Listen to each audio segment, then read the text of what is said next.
आप सभी को मेरा नमस्कार। मैं किशोर कुमार साहू। आप देख रहे हैं ऑटोकैड ट्यूटोरियल जो कि हिंदी में है। ऑटोकैड ट्यूटोरियल में हम बात कर रहे हैं सॉलिड एडिटिंग कमांड्स के बारे में। आज के लेसन में हम कुछ सॉलिड एडिटिंग कमांड्स के बारे में डिस्कस करेंगे, जैसे कि 3D move, 3D rotate, 3D mirror, 3D अरे, 3D अलाइन। ठीक है, जब हम 2D ड्राइंग प्रिपेयर कर रहे थे तो उस समय भी मूव, रोटेट, मिरर, अरे, अलाइन इस सभी कमांड का हमने यूज़ किया हुआ था, लेकिन वो 2 डायमेंशनल ड्राइंग के लिए था। लेकिन कोई 3D बॉडी है या 3D मॉडलिंग कर रहे हैं तो उसको मूव करना है, रोटेट करना है, उसका मिरर इमेज बनाना है या अरे बनाना है, तो उसमें हम 3D move, 3D rotate, 3D mirror इस टाइप के कुछ कमांड का यूज़ करते हैं। तो ये 5 कमांड्स हैं जिसका यूज़ हम ऑटोकैड में करते हैं, तो इसके बारे में एक एक करके आज डिस्कस करेंगे।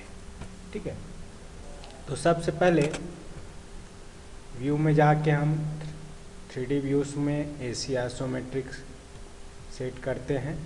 उसके बाद विजुअल स्टाइल को हम 3D वायर फ्रेम में कन्वर्ट कर लेते हैं। ठीक है, तो इस तरीके से ये एनवायरनमेंट हमने सेट कर दिया है। XYZ एक्सिस हमें दिखाई दे रहा है। तो कोई भी 3D मॉडल है, हमारे पास बॉडी है, उसको हमें मूव करना है। तो मूव कराने के लिए हम 3D मूव कमांड का यूज़ करते हैं। तो एक हम बॉक्स ड्रॉ कर लेते हैं, BOX बॉक्स कमांड का यूज़ करके। फर्स्ट पॉइंट 0,0 है और सेकेंड कॉर्नर पॉइंट 20,30 है ना, इस तरीके से। और इसका हाइट हम दे देते हैं 20 mm या 10 mm जैसा देना है। ठीक है, तो ये इस तरीके से एक बॉक्स हमारे पास बना हुआ है। इसको आप व्यू में जाके कन्वर्ट करेंगे कॉन्सेप्चुअल व्यू में, तो इस तरीके से ये सॉलिड दिख रहा है। ठीक है, अब देखिए, अब इसको हमें क्या करना है, मूव करना है। तो कोई भी 3D मॉडल है उसको एक जगह से दूसरी जगह मूव कराना है तो मूव कमांड का यूज़ करते हैं। और इसमें 3D है तो 3D मूव कमांड यूज़ करेंगे। तो कमांड बॉक्स में 3D MOVE मूव टाइप करेंगे, इंटर प्रेस करेंगे। देखिए, आप मॉडिफाई के अंदर 3D ऑपरेशंस में जाएंगे तो यहाँ पे भी ये सारे कमांड आपको दिख जाएगा। 3D move, rotate, 3D align, 3D mirror, 3D अरे, इस टाइप के है ना। तो इसको आप यहाँ से सेलेक्ट करके भी कमांड दे सकते हैं या टाइप करके भी आप यहाँ पे दे सकते हैं। तो 3D मूव हमने टाइप किया है, इंटर प्रेस किया। ठीक है, ऑप्शन हमारे पास आएगा सेलेक्ट दी ऑब्जेक्ट। जिस ऑब्जेक्ट को हमें मूव करना है उसको सेलेक्ट करना है। जैसे बॉक्स को मूव कराना है तो उसको सेलेक्ट करके इंटर प्रेस करेंगे। इसके इंटर प्रेस करने के बाद ऑप्शन आएगा स्पेसिफाई बेस पॉइंट, है ना, किस पॉइंट से हम इसको पिक कर रहे हैं, है ना, या किस पॉइंट से इसको पिक करके मूव कराना चाह रहे हैं। तो मान लो 0,0 से इसको पिक कर रहे हैं तो 0,0 क्या हो जाएगा, इसका बेस पॉइंट हो जाएगा। देखिए, यहाँ से हम इसको मूव कर रहे हैं। अब किस पॉइंट पे 0,0 वाला जो पॉइंट है उसको किस पॉइंट पे मूव कराना चाह रहे हैं। तो जैसे ही आप सेलेक्ट करेंगे ऑप्शन आएगा स्पेसिफाई सेकेंड पॉइंट, जहाँ पे इसको मूव कराना है उस सेकेंड पॉइंट को। तो 0,0 को मान लो हम 20,30 पे रखना चाहते हैं, तो 20,30 ये सेकेंड पॉइंट को स्पेसिफाई करेंगे, इंटर करेंगे। तो ये बॉक्स जो है 0,0 से पिक करके उस पॉइंट को हमने कहाँ कर दिया, 20,30 पे। तो पूरा बॉक्स 0,0 से पिक होके वो 20,30 पे मूव हो जाएगा। तो इस तरीके से हम बॉक्स को, या बॉक्स ही नहीं, किसी भी तरीके के सॉलिड मॉडल आपके पास है, बॉडी है, उसको 3D मूव कमांड से हम एक जगह से दूसरे जगह पे मूव करा सकते हैं। क्लियर है? आई होप कि 3D मूव कमांड आपको समझ में आया होगा। ठीक है, अब इसमें हम नेक्स्ट कमांड के बारे में डिस्कस करेंगे। नेक्स्ट कमांड है 3D रोटेट। ठीक है, इसको हम पहले अंडू कर लेते हैं। ये बॉक्स बना हुआ है और बॉक्स को ही हमें रोटेट करना है कुछ एंगल से, या किसी एक्सिस के अबाउट रोटेट करना है ना। तो 3D रोटेट कमांड का यूज़ करते हैं। मॉडिफाई के अंदर आप जाएंगे और 3D ऑपरेशंस, तो यहाँ पे आपको 3D मिरर 3D रोटेट का ऑप्शन दिखेगा। ठीक है, तो 3D रोटेट करना है। रोटेट करने के लिए तो कमेंट बॉक्स में 3D रोटेट टाइप करिए, 3D ROTATE, और इंटर प्रेस कीजिए। जैसे ही इंटर प्रेस करेंगे तो आपके पास ऑप्शन आएगा सेलेक्ट ऑब्जेक्ट्स, है ना। तो जिस बॉक्स या जिस बॉडी को हमें रोटेट करना है उसको आप कर्सर से क्लिक करके इंटरफेस करेंगे। ठीक है, तो ये सिलेक्ट हो जाएगा। उसके बाद ऑप्शन आएगा स्पेसिफाई बेस पॉइंट, तो किस पॉइंट के अकॉर्डिंग इसको हम रोटेट करना चाहते हैं। मान लो हम 0,0 या ओरिजिन पॉइंट के अबाउट इसको रोटेट करना चाह रहे हैं, तो इसको हम स्पेसिफाई करके इंटरफेस करेंगे। इंटरफेस करने के बाद ऑप्शन आएगा पी का रोटेशन एक्सिस, उस एक्सिस को आपको डिफाइन करना है जिसके अबाउट हम इसको रोटेट करना चाहते हैं। तो देखेंगे कि 3 एक्सिस है, एक्स वाई जेड, है ना। जैसे ये green colour X Y axis है ना, रेड कलर एक्स एक्सिस, और ये ब्लू कलर की जो लाइन है वो जेड एक्सिस है। तो तीनों में से किसी एक एक्सिस को हम डिफाइन करेंगे। मान लो हम ग्रीन कलर को पिक करते हैं माउस से, तो ये वाई एक्सिस जो है वो स्पेसिफाई हो जाएगा। ठीक है, मतलब वाई एक्सिस के अबाउट इसको रोटेट कर रहे हैं। जैसे ही एक्सिस को डिफाइन करेंगे ऑप्शन आएगा स्पेसिफाई एंगल, स्टार्ट पॉइंट और टाइप एंड एंगल, है ना, किस पॉइंट से आप इसको मूव कराना चाह रहे हैं या एंगल स्पेसिफाई करेंगे। तो ये 0 से हम इसको रोटेट करना चाह रहे हैं, कितना डिग्री रोटेट करना चाहेंगे, है ना। जैसे ही वो पॉइंट को आप डिफाइन करेंगे ऑप्शन आएगा स्पेसिफाई एंगल एंड पॉइंट, कितने एंगल तक इसको रोटेट करना चाह रहे हैं। तो मान लो ये 45 डिग्री हम रोटेट करना चाह रहे हैं, तो 45, है ना। तो ये पूरा बॉडी जो है वो 45 डिग्री से रोटेट हो जाएगा वाई एक्सिस के अबाउट में, है ना। आप इसको रोटेट करके देख सकते हैं, ये पूरा वाई एक्सिस के अबाउट में क्या हो जाएगा, 45 डिग्री रोटेट हो जाएगा एक्स वाई प्लेन के अकॉर्डिंग। ठीक है, तो इस तरीके से हम रोटेट कमांड का यूज़ करके कोई सॉलिड बॉडी को रोटेट कर सकते हैं किसी पॉइंट के अबाउट, किसी एक्सिस के अबाउट, है ना, जिसको हम यहाँ पे स्पेसिफाई करेंगे। ठीक है, इस तरीके से हम 3D रोटेट कमांड का यूज़ करते हैं। आई होप कि 3D रोटेट कमांड आपको समझ में आया होगा। इसको अंडू कर देंगे, है ना। अब नेक्स्ट कमांड की ओर चलते हैं हम। नेक्स्ट कमांड है हमारे पास 3D मिरर। तो मिरर कमांड क्यों यूज़ करते हैं, मिरर इमेज आपको बनाना है ना। तो हम मिरर कमांड का यूज़ करते हैं। जैसे हमारे पास सॉलिड है, इसका एक मिरर इमेज बनाना है, इसका कॉपी करना है, मिरर कॉपी करना है ना। तो हम 3D मिरर कमांड का यूज़ करेंगे, है ना। तो 3D मिरर टाइप कीजिए कमांड बॉक्स में, 3D MIRROR, इंटरफेस कीजिए। ऑप्शन आएगा सेलेक्ट द ऑब्जेक्ट, जिस ऑब्जेक्ट का हमें 3D मिरर बनाना है उसको हम सेलेक्ट करके इंटरफेस करेंगे। जैसे इंटरफेस करेंगे ऑप्शन आएगा object, last, Z axis, view, X Y, Y Z, Z X, 3P। तो यहाँ पे हमें क्या पूछ रहे हैं, देखिए मिरर है तो मिरर को हमें डिफाइन करना पड़ेगा। मिरर का मतलब है एक प्लेन या एक्सिस, है ना, जिसके अबाउट वो मिरर इमेज बनेगा, है ना। मतलब यहाँ पे एक प्लेन को डिफाइन करना है जो एक मिरर की तरह काम करेगा और उसी मिरर के रेस्पेक्ट में ये मिरर इमेज बनेगा। तो इसके लिए बहुत सारे ऑप्शन हैं। हम किसी ऑब्जेक्ट को डिफाइन कर सकते हैं, एक्सिस को डिफाइन कर सकते हैं, या एक्स किसी प्लेन या 3P या 3 पॉइंट को डिफाइन करके मिरर इमेज बना सकते हैं। ठीक है, मान लो मैं एक्सिस को लेके मिरर इमेज बना रहा हूँ।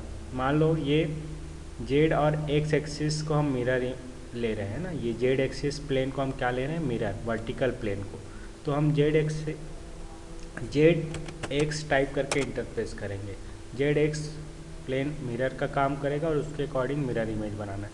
अब कितने डिस्टेंस पे ये बनाना है या किस पॉइंट पे इसको बनाना है मिरर इमेज, ये हमें डिफाइन करना है। तो यहाँ पे 3 पॉइंट आपको एक पॉइंट डिफाइन करना पड़ेगा, है ना, ताकि इसका मिरर इमेज उस पॉइंट पे बने। तो मैं ये पॉइंट डिफाइन कर देता हूँ 0,50,0। देखिए एक्स और जेड को मैंने 0 डिफाइन किया है, मतलब उसी एक्स जेड प्लेन पे बनेगा, और वाई पे मैंने 50 mm का डिस्टेंस दिया, तो वाई एक्सिस पे ये 50 mm का मिरर इमेज बनेगा। इंटरफेस करेंगे, है ना। अब ऑप्शन आएगा डिलीट सोर्स ऑब्जेक्ट, ये जो ऑब्जेक्ट है जिसका मिरर इमेज बना रहा है इसको इरेज करना है कि नहीं करना है ना। इसको यस या नो करेंगे उसके हिसाब से होगा। यस करना है तो इरेज हो जाएगा, नो करना है तो नहीं होगा। ठीक है, ये नो करके हमने इंटरफेस किया तो देखेंगे कि इस सॉलिड का या इस बॉक्स का एक मिरर इमेज बन जाएगा। देखिए जेड एक्स प्लेन मिरर का काम करेगा और वाई एक्सिस पे इस बॉक्स से 50 mm के बीच मतलब ये दोनों बॉक्स के बीच 50 mm का डिस्टेंस है और इस 50 mm के डिस्टेंस पे ही ये क्या बनेगा, मिरर इमेज बनेगा। क्लियर है?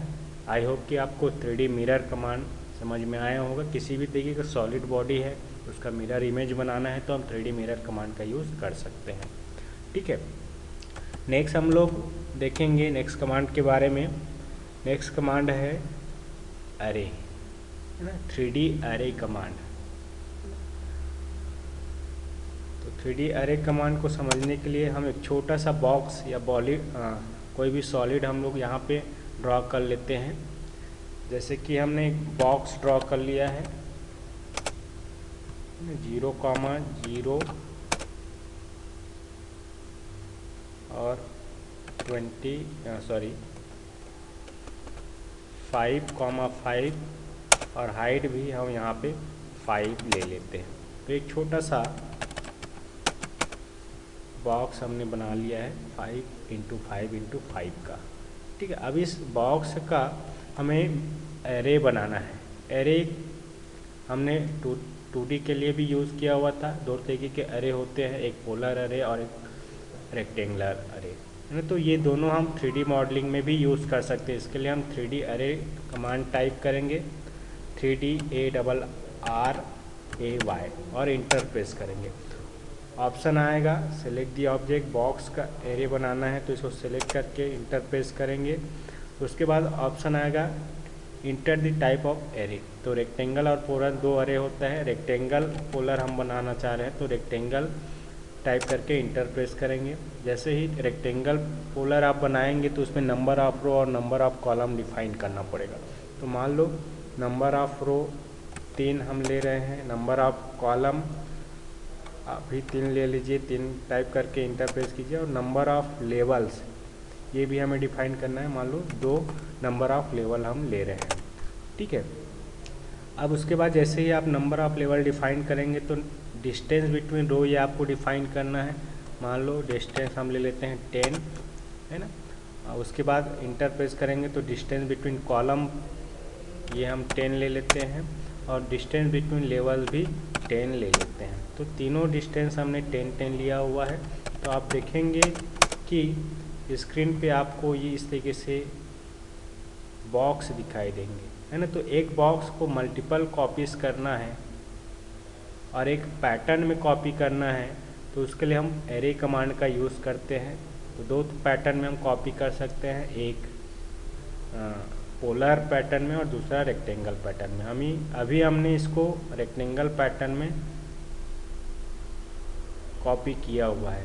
इसके लिए आपको number of row, number of column, number of level define करना पड़ा और डिस्टेंस भी। तो ये रो और कॉलम क्या होता है आप देखिए इसको।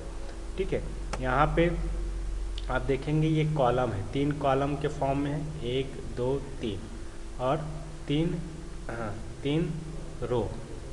ठीक है, और ये 2 लेवल्स, ये नीचे लेवल और ऊपर लेवल, ये नंबर ऑफ लेवल्स है और ये नंबर ऑफ रो और नंबर ऑफ कॉलम्स है। तो 3 कॉलम 3 रो हमने डिफाइन किया था, नंबर ऑफ लेवल 2 और उसके बीच में डिस्टेंस 10-10 mm लिया हुआ था। मतलब ये देखिए ये कॉलम है तो कॉलम के बीच का डिस्टेंस कितना, या रो है तो रो के बीच का डिस्टेंस कितना है 10 mm है, और ये कॉलम है तो कॉलम के बीच का डिस्टेंस 10 mm। वैसे ये लेवल है तो लेवल के बीच का डिस्टेंस 10 mm। तो इस तरीके से लेवल, कॉलम और रो डिफाइन करके हम मल्टीपल कॉपीज कर सकते किसी भी सॉलिड बॉडी का रेक्टेंगल पैटर्न में। ये रेक्टेंगल पैटर्न में कॉपी हुआ है। क्लियर है? आई होप कि आपको रेक्टेंगल एरे कमांड समझ में आया होगा इस 3D मॉडलिंग में। ठीक है, अब इसी में हम अंडू करते हैं और इसी बॉक्स का हम पोलर एरे बना के देखते हैं। देखिए सेम कमांड यूज़ करना है 3DARRAY 3D array command type करके इंटर प्रेस करेंगे। बॉक्स का एरे बनाना है तो इसको सेलेक्ट करके इंटर प्रेस करेंगे। टाइप ऑफ एरे में इस बार पोलर टाइप करके इंटर प्रेस करना है। पोलर टाइप करने के बाद इंटर करेंगे तो इसमें आपको पहला ऑप्शन आएगा enter the number of items, कितने नंबर ऑफ कॉपीज़ करना है। मान लो 10 कॉपीज़ करना है तो 10 टाइप करना है। तो पोलर एरे में क्या होता है, एक्सिस के अबाउट या एक पॉइंट के अबाउट उसके चारों तरफ एक एंगल से कॉपी होता है। तो कितना एंगल में कॉपी करना है इस आइटम को, मान लो पूरे सर्कल में कॉपी करना है तो 360 डिग्री, या हाफ सर्कल में कॉपी करना है तो 180 डिग्री, पूरे एंगल सर्कल में हम कॉपी करेंगे तो 360 डिग्री। हमने टाइप करके इंटर प्रेस किया।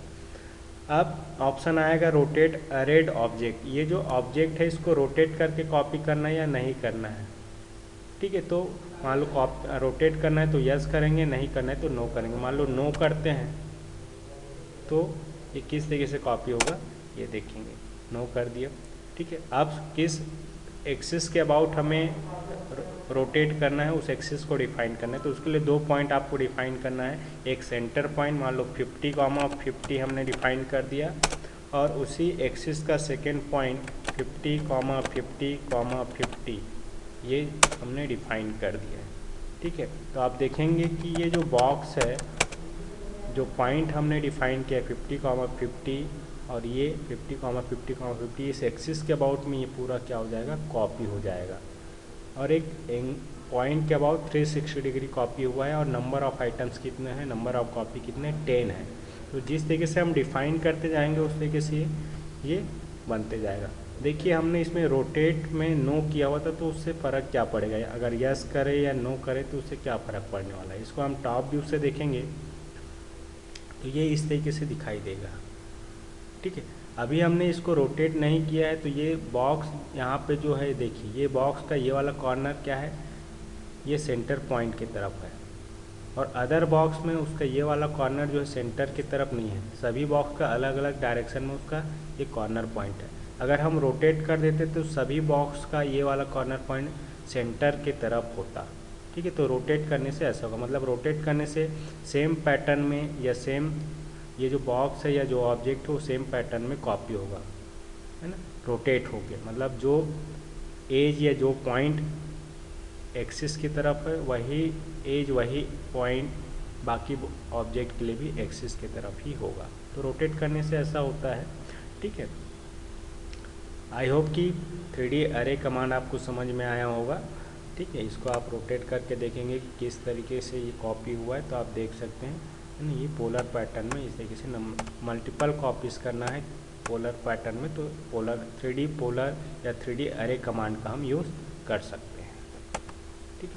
आई होप कि 3D अरे जिसमें हमने रेक्टेंगल अरे और पोलर अरे के बारे में बात किया, ये आपको समझ में आया होगा, ठीक है। आगे हम लोग डिस्कस करते हैं नेक्स्ट कमांड, और आज के लेसन में लास्ट कमांड है 3D अलाइन कमांड, ठीक है।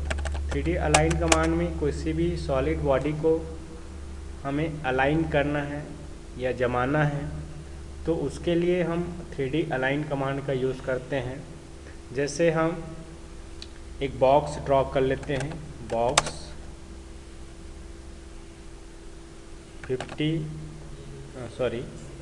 0,0 कॉर्नर पॉइंट है,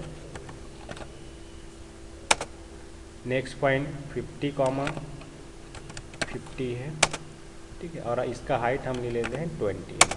इस तरीके से ये बॉक्स बना हुआ है, ठीक है। इसी में हम एक और वेज बना लेते हैं, वेज, ठीक है, जिसका फर्स्ट कॉर्नर पॉइंट मैं ले लेता हूँ 50,50। ये यहाँ से हम स्टार्ट कर रहे हैं, ठीक है। और सेकेंड एज हम ले लेते हैं 100,100 इस तरीके से, और ये एज हम ले लेते हैं 20 mm का हाइट। इसको जूम करके ऑल प्रेस करेंगे तो ये दिखाई देगा। तो ये हमने एक बॉक्स बनाया है और ये एक वेज यहाँ पे बना लिया है, ठीक है। अब हम चाहते हैं कि ये वेज जो है इस बॉक्स के ऊपर आ जाए, या इस बॉक्स को इस वेज के नीचे अलाइन करना है, या जैसे भी अलाइन करना है ये दोनों सॉलिड को एक दूसरे के रेस्पेक्ट में। तो 3D अलाइन कमांड का यूज़ करते हैं, मतलब कोई सॉलिड बॉडी है उसको एक जगह से दूसरी जगह ले शिफ्ट करना है, अलाइन करना है, तो 3D अलाइन कमांड का यूज़ करते हैं। तो इसके लिए 3DALIGN टाइप करेंगे, इंटरप्रेस करेंगे। इंटरप्रेस करेंगे ऑप्शन आएगा सेलेक्ट दी ऑब्जेक्ट। इस बॉक्स को मान लो अलाइन करना है इस वेज के नीचे, है ना। तो हमने इसको सेलेक्ट करके इंटरप्रेस किया। बेस पॉइंट पूछ रहा है कि किस पॉइंट से हमें मूव करना है, तो ये इस पॉइंट को हमने पिक कर दिया, 0,0 को हमने डिफाइन किया। सेकेंड पॉइंट पूछ रहा है तो हमने ये 50 50,0 को हमने ले लिया और थर्ड पॉइंट 50,50 को हमने डिफाइन किया। ठीक है, तो इसके अकॉर्डिंग ये हमने डिफाइन कर दिया। उस पॉइंट को कहाँ पे शिफ्ट करना है, देखिए ये जिस 0,0 को हमने पहले डिफाइन किया था, तो उस पॉइंट को कहाँ पे शिफ्ट करना है, ये यहाँ पे शिफ्ट करना है। फिर सेकेंड पॉइंट को कहाँ पे शिफ्ट करना है, 50,0 को यहाँ पे शिफ्ट करना है। फिर थर्ड पॉइंट को कहाँ पे शिफ्ट करना है, ये यहाँ पे शिफ्ट करना है। तो जो 3 पॉइंट हमने सेलेक्टेड ऑब्जेक्ट के लिए डिफाइन किया था, वही 3 पॉइंट हमें दूसरे जगह पे डिफाइन करना है जहाँ पे तीनों पॉइंट को शिफ्ट करना है। तो इस तरीके से हम उसको डिफाइन करेंगे, तो 3 पॉइंट डिफाइन करके हम उसको अलाइन कर सकते हैं। ठीक है, इसको आप रोटेट करके देखेंगे, आपको क्लियर होगा किस तरीके से ये बॉक्स को हमने इस वेज के साथ अलाइन कर दिया। देखिए इस बॉक्स को हमने कैसे अलाइन किया हुआ है इस पेज के साथ। ठीक है, या किसी भी सॉलिड को हम एक पॉइंट से दूसरे पॉइंट में या इस अलाइन कर सकते हैं। इसके लिए आपको 3 पॉइंट चाहिए, 3 पॉइंट को आप डिफाइन करिए उस सॉलिड में और दूसरे 3 पॉइंट को डिफाइन करिए जहाँ पे उस बेस 3 पॉइंट को हमें शिफ्ट करना है या उस पॉइंट के रेस्पेक्ट में उसको अलाइन करना है। आई होप कि 3D अलाइन कमांड आपको समझ में आया होगा, है ना। आगे हम जाके बहुत सारे ड्राइंग्स प्रिपेयर करेंगे, 3D ड्राइंग, कॉम्प्लेक्स ड्राइंग बनाएंगे, जिसमें ये सभी कमांड्स यूज़ करेंगे तो और आपको अच्छे से क्लियर होगा कि किस तरीके से इस कमांड का हम यूज़ कर सकते हैं। ठीक है, आज के इस लेसन में इतना ही। Thank you for watching this video, keep smiling.